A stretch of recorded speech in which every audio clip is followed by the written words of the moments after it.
Panic attacks has one secret weapon, and I'm going to talk to you all about it. Stay tuned. That's what's up next.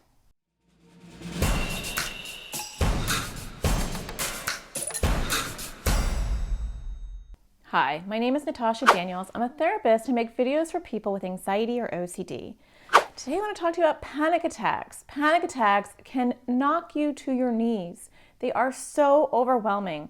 And I get this because I suffered from panic attacks when I was 19, right when I started college, actually 18. And it was debilitating. It was so rough. But panic attacks aren't the main problem. I want to talk to you about actually what is and how to get ahead of it. That's what we're going to discuss. But before I get started, don't forget to subscribe, hit the bell so you get notified when I make new videos, which is every Thursday. Okay, so what's the deal with panic attacks? You might be on a hamster wheel and saying, okay, I just have to prevent panic attacks. As long as I don't have them, then I'm fine. But that is the hook with panic attacks, because panic attacks are debilitating, are upsetting, are overwhelming because of the panic around the panic attack. And so when we are worried about having panic attacks, we do a couple of things. We walk on eggshells. I don't want to talk about it. Shh, don't talk about it because I don't want to get one, right? So let's just not mention it. Also, I want to avoid any place where I've had a panic attack, where I could have a panic attack, where I might be trapped and I can't get out if I'm having a panic attack.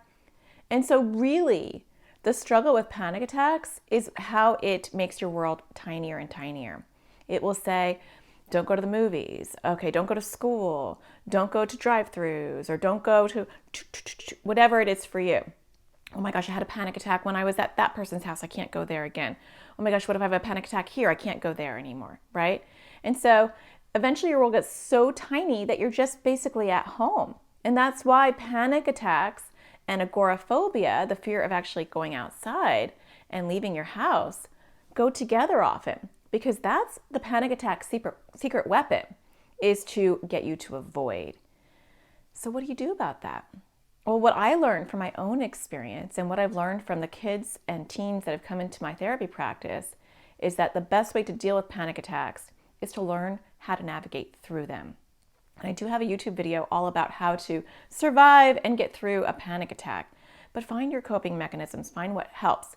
The point is, you can't really stop a panic attack. You can't prevent a panic attack from happening. And the more you try, the more powerful they actually become because you're avoiding it. And so the panic actually builds. When you learn that, okay, these are the signs of a panic attack, these are my coping mechanisms, this is how I get through it. Not that it's fun, trust me, I've had many of them, but I'm going to use my skills and I'm going to not avoid places that scare me. I'm going to develop skills that say I can survive this panic attack even if I'm at school.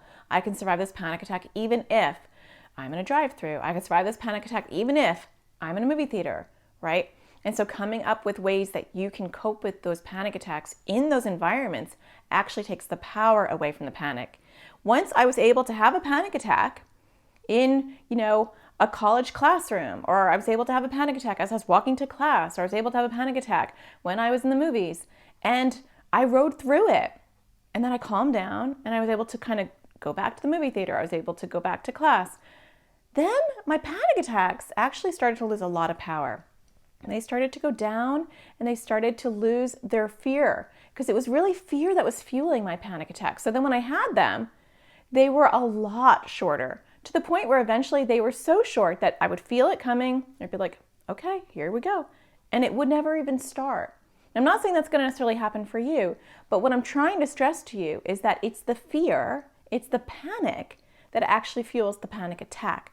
So when you develop really good coping mechanisms to handle those struggles, whatever that may be for you, then it loses a lot of its power. So check out the video that I have where I talk about the skills to have around panic attacks.